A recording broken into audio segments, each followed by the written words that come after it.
Halo, apa kabar semua? Semoga kalian sehat. Kali ini saya akan menceritakan film terbaru dan masih anget-angetnya berjudul Weekend in Taipei. Bercerita tentang seorang penjual ikan yang dianggap lemah, namun ternyata ia adalah agen rahasia yang menyamar. Film ini akan dibuat semakin seru karena dibintangi oleh artis-artis top seperti Luke Evans dan Zunka, si pemain Fast and Furious. Jadi tanpa berlama-lama, kita langsung gaskeun saja ke ceritanya.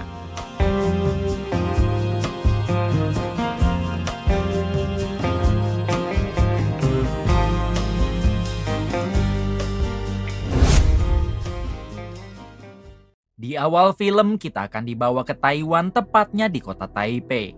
Di sini memperlihatkan seorang konglomerat bernama Kwang yang tengah dikerumuni para warga dan juga wartawan. Rupanya Kwang baru saja melaksanakan sidang atas berbagai tuduhan yang diarahkan kepadanya. Seperti kasus penangkapan ikan ilegal, pemalsuan pajak, dan berbagai kasus lainnya. Lalu Kwang meminta maaf atas semua kegaduhan yang telah terjadi.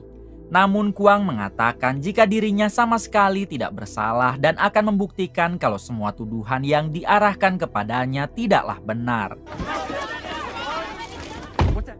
Saat di dalam mobil, ia pun segera menghubungi sang istri tapi tidak diangkat. Where's my wife? Adegan berpindah ke seorang wanita bernama Joey yang kala itu sedang mendatangi dealer mobil mewah. Setelah melihat-lihat, Joey rupanya tertarik dengan mobil Ferrari berwarna merah keluaran terbaru. Sales yang sedang bersama Joey menjelaskan kalau mobil ini dilengkapi dengan roda gigi V8 paling terbaru, serta mesin twin turbo setara 700 tenaga kuda. Mendengar penjelasan itu, Joey pun meminta agar si sales menemaninya untuk test drive mobil tersebut.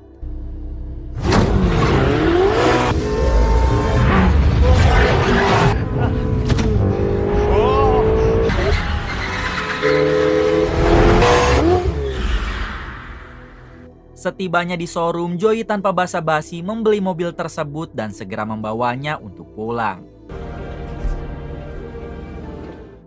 20 menit kemudian Joey sampai di rumah lalu bertemu dengan suaminya yang ternyata adalah Kwang. Kwang lantas bertanya kemana saja Joey dan kenapa ia tidak mengangkat telepon darinya. Joey menjawab kalau ponselnya di silent dan tadi ia baru saja membeli mobil Ferrari. Kwang mengatakan kenapa Joey selalu saja menghamburkan harta dengan membeli apa saja yang ia lihat. Joey menjelaskan kalau Ferrari yang ia beli merupakan keluaran terbaru dan mobil tersebut adalah hadiah untuk Kwang yang kini berulang tahun. Seketika Kwang yang tadinya ingin ngambek langsung berubah menjadi baik serta mengucapkan terima kasih. Thank you. Kemudian Joey menemui putranya yang diketahui bernama Raymond. Joey yang melihat Raymond sedang berkemas lantas bertanya mau kemanakah Raymond sampai ia mengemasi semua bajunya. Raymond menjawab jika ia akan pergi ke Paris karena sudah muak dengan kelakuan ayahnya yaitu Kwang. Menurut Raymond, Kwang sudah keterlaluan karena ia lagi-lagi terjerat kasus penangkapan ikan ilegal yang merusak biota laut. Ternyata Raymond ini adalah pecinta hewan laut, ditambah sudah sejak lama Raymond memang tidak akur dengan Kwang.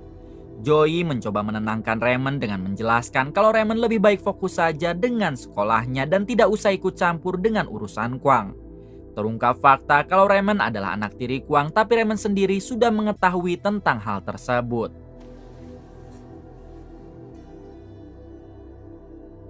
Adegan berpindah ke Minneapolis, Amerika Serikat.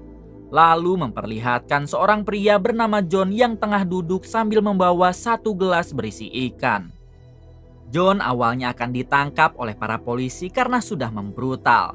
Tapi bersamaan dengan itu datanglah ketua DEA bernama Rosalind yang langsung menghentikan para polisi.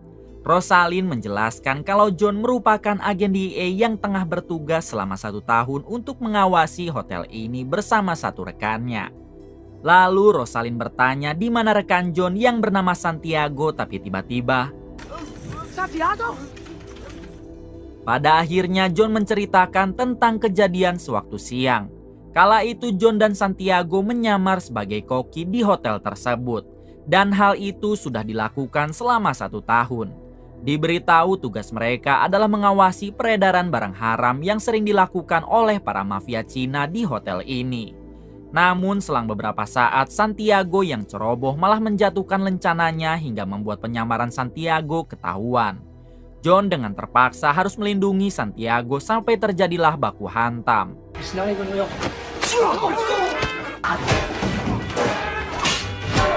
And it makes a fire.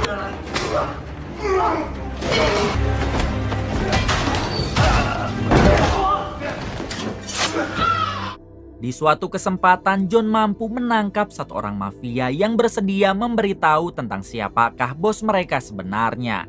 Tapi sayangnya di waktu yang sama muncullah seseorang yang langsung memberondong orang tersebut lalu bergegas kabur. Dari situlah semua fasilitas hotel menjadi amburadul, tapi untungnya John berhasil menyelamatkan 1 ikan yang ia bawa. Setelah menceritakan semuanya, John membawa Rosalind ke dalam untuk menunjukkan beberapa kilo barang haram yang telah ia temukan. Rupanya barang haram itu dimasukkan ke dalam kemasan sarden yang dikirim dari Taipei bernama perusahaan Kuang Industri. Dengan segera Rosalind mempublikasikan penemuannya itu kepada awak media. Menurut Rosalind, barang haram yang mereka temukan berjumlah sangat banyak, tapi sayang mereka belum bisa menemukan siapa dalang di balik peredaran tersebut.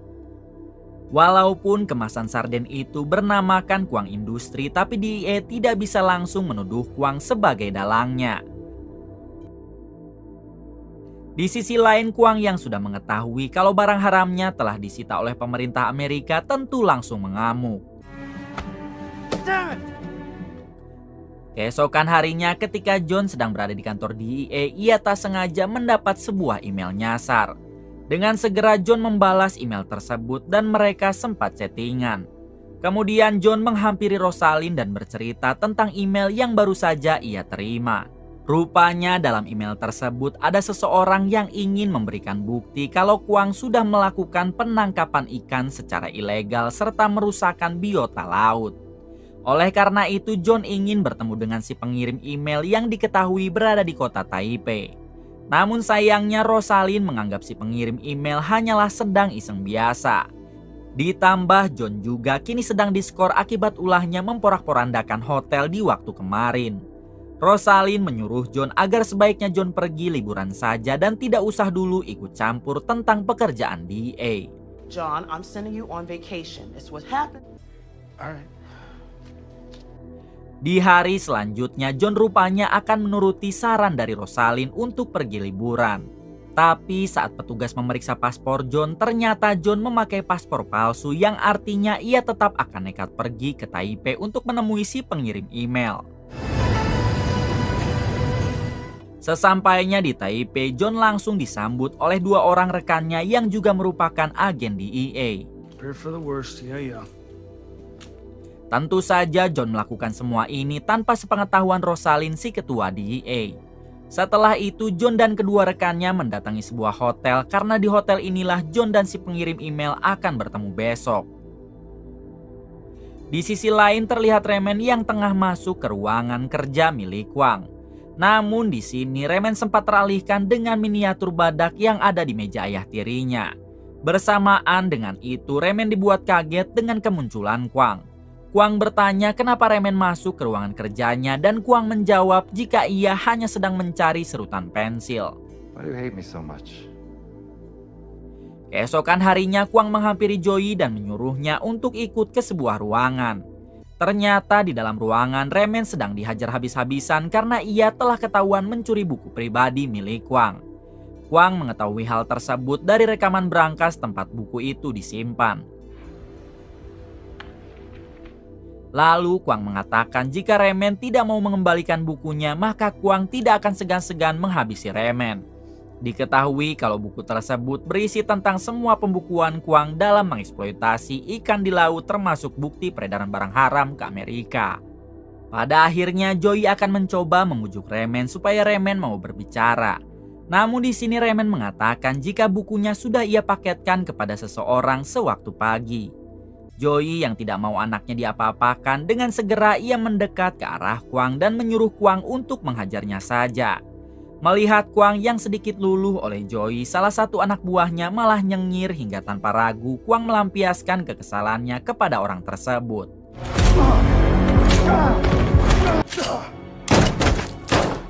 Setelah itu Kwang memaksa Raymond supaya memberitahu di mana bukunya sekarang, sebab kalau tidak ia akan menghabisi Raymond termasuk dengan ibunya. Melihat ibunya akan disiksa, pada akhirnya Raymond memberitahu jika buku tersebut sudah ia paketkan ke sebuah hotel bernama Marriott dengan nomor kamar 2018. Dengan segera Kwang menyuruh tangan kanan serta sebagian anak buahnya untuk pergi ke hotel itu sekarang juga. Di waktu yang sama ternyata yang menerima buku milik Kwang adalah John, dan artinya orang yang selama ini mengirim email kepada John yaitu Raymond. John segera memeriksa buku tersebut yang semuanya berisikan tentang semua bisnis ilegal milik Kwang. Kembali kepada Raymond yang kedua kakinya akan dipotong oleh Kwang sebagai bentuk hukuman. Beruntung di waktu yang sama Joey mampu memberontak sampai ia berhasil menghabisi anak buah Kwang. Di sini Joey meminta Kwang agar tidak melakukan hal apapun kepada putranya, lalu bersamaan dengan itu tiba-tiba ternyata tadi Raymond berhasil melepaskan ikatan di tangannya lalu menghajar Kwang hingga dia sekarang pingsan. Setelah itu Joey mengajak Raymond untuk pergi ke Hotel Marriott tempat John sekarang berada.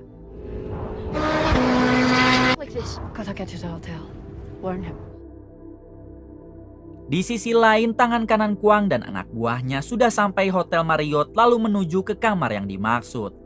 Tapi ketika mereka akan menutup pintu, ternyata Raymond memberikan nomor kamar yang salah. Alhasil mereka pun harus mencari satu persatu dari kamar hotel yang ada di situ.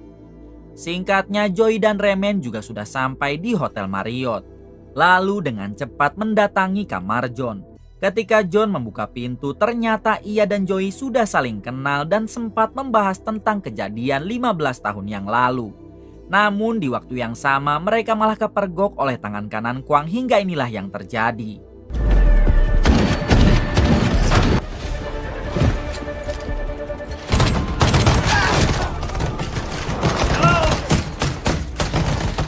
Di suatu kesempatan salah satu rekan John malah ingin menyerah dengan berharap ia bisa dilepaskan. Tapi karena yang dihadapannya adalah orang-orang brutal, tentu rekan John langsung mereka habisi. Setelah itu sebagian dari mereka masuk ke dalam dan berhadapan dengan rekan John yang kedua. Hingga pada akhirnya rekan John yang ini juga harus tewas, lalu si tangan kanan mendapatkan buku yang mereka cari.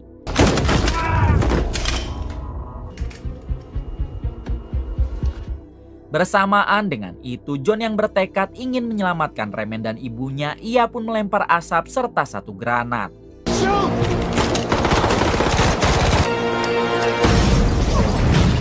Kemudian John membawa Raymond dan ibunya pergi melalui jalan emergensi. Mereka bertiga masuk ke dalam mobil lalu tancap gas meninggalkan tempat tersebut. Di tengah perjalanan Joey bercerita kalau Raymond sebenarnya adalah anak kandung John yang membuat Raymond dan John sedikit terkejut. Apa yang sebenarnya terjadi di masa lalu kita akan diberitahu nanti. Tak lama para polisi korup yang bekerja untuk Kwang mengejar mereka dan terjadilah aksi kebut-kebutan.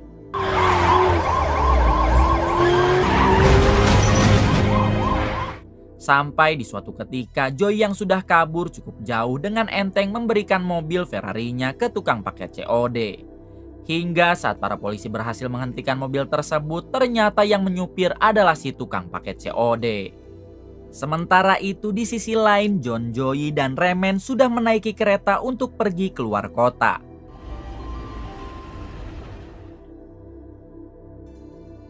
Setibanya di luar kota, mereka bertiga mencuri mobil di salah satu parkiran lalu pergi lagi ke sebuah desa nelayan yang sangat terpencil.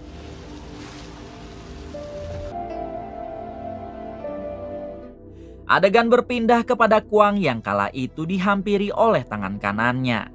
Di sini si tangan kanan memberikan buku berisi tentang semua transaksi ilegal milik Kwang yang sebelumnya ia dapatkan. Namun Kwang dibuat murka saat diberitahu kalau Joey dan Raymond telah dibawa kabur oleh John. Kwang dengan perasaan kesal langsung menyuruh tangan kanannya untuk memburu mereka kemanapun perginya. Keesokan harinya John, Joey, dan Raymond telah sampai di desa nelayan. Ternyata Joey mengajak mereka ke sana untuk bersembunyi di rumah sang nenek ini orangnya. Raymond sendiri tentu baru tahu kalau ia masih mempunyai keluarga dari sang ibu. Ketika mereka sedang makan malam bersama, Raymond memohon kepada Joey supaya ia menceritakan tentang awal mula semua ini terjadi. Joey yang merasa Raymond memang berhak untuk tahu, pada akhirnya ia pun mau menceritakannya.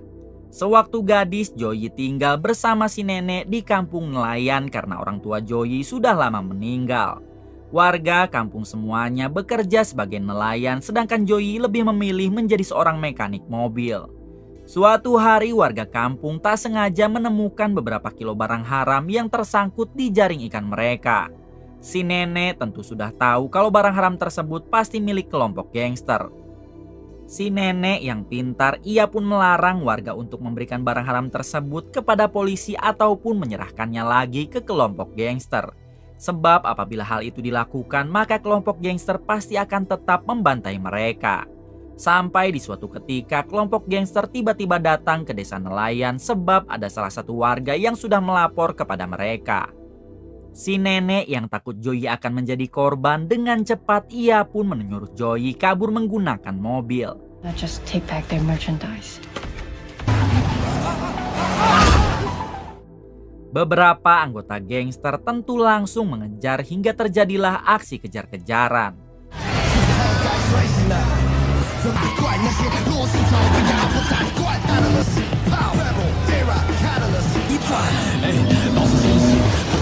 Namun sayang, Joey malah kehabisan bensin yang membuatnya harus tertangkap. Kemudian Joey dibawa menghadap ke ketua kelompok gangster yang ternyata adalah Kwang. Kwang yang sangat kagum dengan kemahiran Joey dalam menyetir, ditambah Joey juga sangat cantik, ia pun ingin melakukan kesepakatan dengannya. Dalam kesepakatan itu, Kwang berjanji tidak akan membantai si nenek termasuk warga desa lainnya asalkan Joey mau menjadi anak buah Kwang. Joey yang tidak ada pilihan lain, ia pun terpaksa menerima kesepakatan tersebut. Setelah menceritakan tentang kisah itu, Raymond kembali bertanya bagaimana Joey dan John bisa bertemu. Kali ini giliran John yang bercerita tentang masa lalunya. Waktu itu John adalah anggota DEA yang sudah lama menyamar menjadi kliennya Kwang. Sampai di suatu momen John berpapasan dengan Joey yang tengah mengantar sebuah paket keluar kota. Di sini Joey menganggap kalau John adalah pesaing yang ingin mencuri barang haramnya hingga Joey terpaksa melakukan hal ini. Setelah membuat mobil John hancur, Joey yang tidak tega segera kembali untuk menyelamatkannya. Beberapa bulan kemudian mereka berdua pun pacaran dan sering melakukan anu-anu. Namun di suatu ketika John akhirnya mau jujur kepada Joey kalau sebenarnya dia ini adalah agen DEA yang hendak menangkap kelompok Kwang termasuk Joey. Padahal di momen itu Joey ingin memberitahu John kalau ia sedang mengandung anaknya. Dari situlah Joey tidak pernah lagi bertemu dengan John, dan John sendiri yang takut Joey akan tertangkap, ia memutuskan untuk pulang ke Amerika dan misinya dianggap gagal. Sementara alasan Joey bisa menikah dengan Kwang karena Kwang seiringnya waktu jatuh cinta kepada Joey. Hingga tanpa ragu Joey memutuskan untuk menikahinya. Sebenarnya Joey sudah jujur kepada Kwang kalau ia sedang mengandung anak John. Tapi untungnya Kwang tidak mempermasalahkan hal itu. Setelah diceritakan secara lengkap, Raymond pun kini akhirnya mengerti, namun kelompok Kwang sekarang pasti sedang memburu mereka. Di hari selanjutnya, Raymond membantu si nenek untuk mengelupas kacang, tapi terlihat jelas Raymond yang sangat bahagia dengan suasana seperti ini. Lalu John datang menghampiri Raymond dan ia pun ikut mengelupas kacang. Di sini John meminta maaf sebab ia benar-benar tidak tahu jika dirinya sudah mempunyai anak. Raymond pun tidak mempermasalahkan hal tersebut, bahkan ia berharap bisa terus bersama John.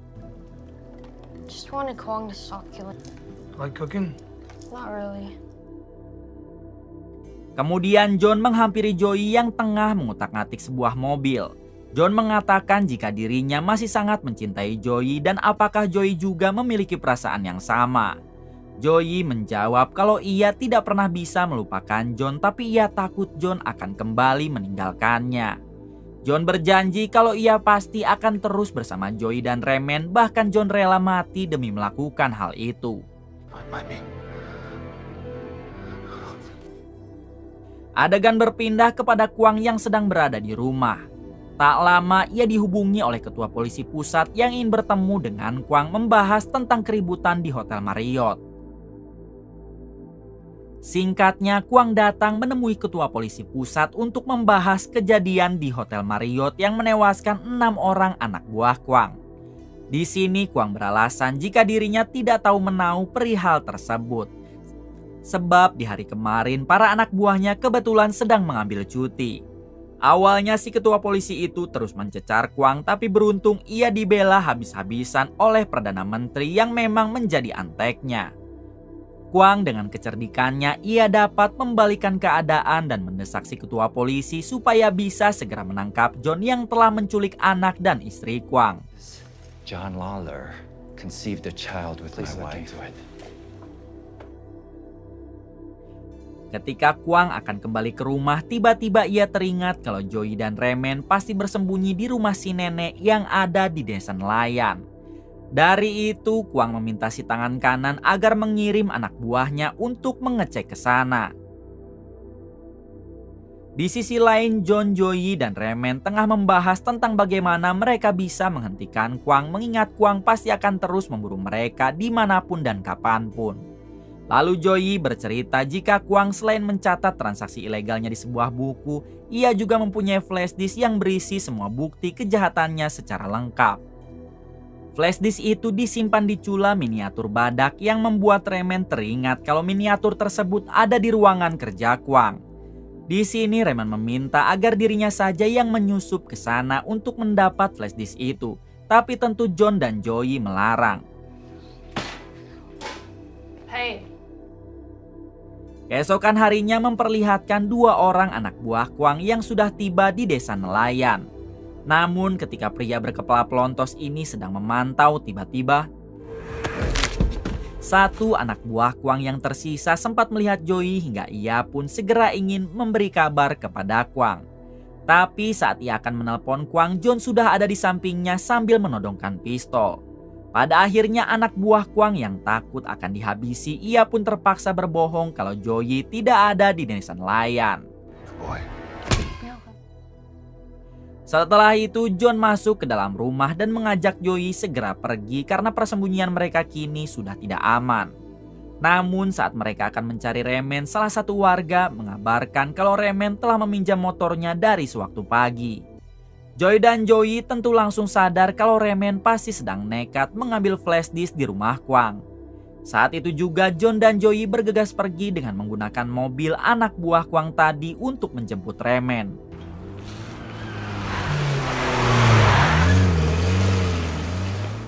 Di waktu yang sama ternyata benar Raymond diam-diam masuk ke ruangan kerja Kwang, tapi sayang ia harus ketahuan oleh ayah tirinya. Setelah itu Kwang menghubungi nomor anak buahnya tadi, tapi yang mengangkat adalah John. Di sini Kwang mengatakan apabila Raymond ingin selamat, maka John dan Joey harus menyerahkan diri dan Kwang meminta bertemu di sebuah pasar. Kwang, let him go. What do I get? Agent John Lawler. Singkat cerita mereka pun bertemu di sebuah pasar yang dimaksud. Lalu Kwang mengajak Joey supaya ikut dengannya sementara John akan dihabisi oleh beberapa anak buah Kwang. Ketika Kwang dan Joey sudah masuk ke dalam mobil dan John akan ditembak, tiba-tiba setelah itu John mencoba mengejar Kwang lewat jalan pintas hingga John berhasil menembak tangan kanan Kwang yang menjadi supir. Kwang dengan cepat mengambil alih kemudi sementara John harus terus berlari dan berharap bisa menghentikan Kwang. Sampai di suatu persimpangan jalan, John akhirnya berhasil melakukan hal ini. Kemudian John berusaha mengejar Kwang yang sekarang mencoba kabur. Di tengah kejar-kejaran yang membingungkan, John tak sengaja melihat popcorn terjatuh hingga John sadar kalau Kwang pasti bersembunyi di dalam bioskop. Pada akhirnya John berhasil memojokkan Kwang dan semua penonton bioskop langsung ricuh kecuali sepasang kakek dan nenek ini. Lalu Kwang menantang John untuk berduel dengan tangan kosong dan dengan senang hati John menerima tantangan tersebut.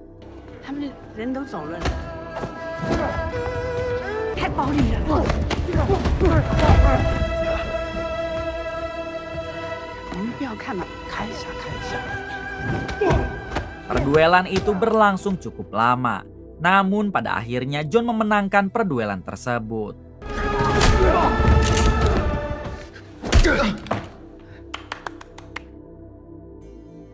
Singkat cerita, Kwang ditangkap oleh kepolisian pusat karena Joey sudah menyerahkan bukti kejahatannya. Sementara rupanya John juga sudah ada di kantor polisi dalam keadaan diborgol. Tak lama ketua polisi pusat melepaskan John karena ada seseorang yang ingin mengobrol dengannya. Ternyata orang tersebut tak lain adalah Rosalind, atasan John di kesatuan DEA. Rosalind mengatakan kalau John sekarang sudah bebas karena telah menguak kejahatan Kwang. Apalagi Kwang sudah terbukti kalau dialah yang selama ini mengirim barang haram ke Amerika. Kemudian Rosalind menyuruh John untuk cuti selama 1 tahun dan jangan pernah ikut campur lagi dengan urusan DEA selama dia cuti. Semua itu Rosalind lakukan demi kebaikan John, karena ditakutkan masih ada musuh yang mencari John. John sendiri menerima cuti tersebut dengan senang hati, karena sudah dari dulu ia memang ingin sekali liburan. Setelah itu John menghampiri Joey dan Raymond lalu mengajaknya berlibur ke suatu tempat. Beberapa hari kemudian memperlihatkan mereka yang kini tengah berlibur di kota Paris. Dengan berat hati Joey menunjukkan tespek kalau dirinya tengah mengandung anak Kwang. Untungnya John yang soleh sama sekali tidak mempermasalahkan hal itu. Dan ia akan tetap mencintai Joey apapun yang terjadi. Beberapa tahun kemudian memperlihatkan John, Joey, dan Raymond sedang berfoto bersama dengan seorang anak yang tak lain itu adalah anak kandungnya Kwang. Kemudian film pun tamat. Kisah apakah yang dapat kita ambil dari film ini? Jika dari kalian ada yang tahu bisa komen di bawah. Terima kasih untuk semuanya yang telah menonton hingga akhir. Semoga kalian diberikan kesehatan dan rezeki yang berlimpah. Salam untuk semuanya dari Hampura Film.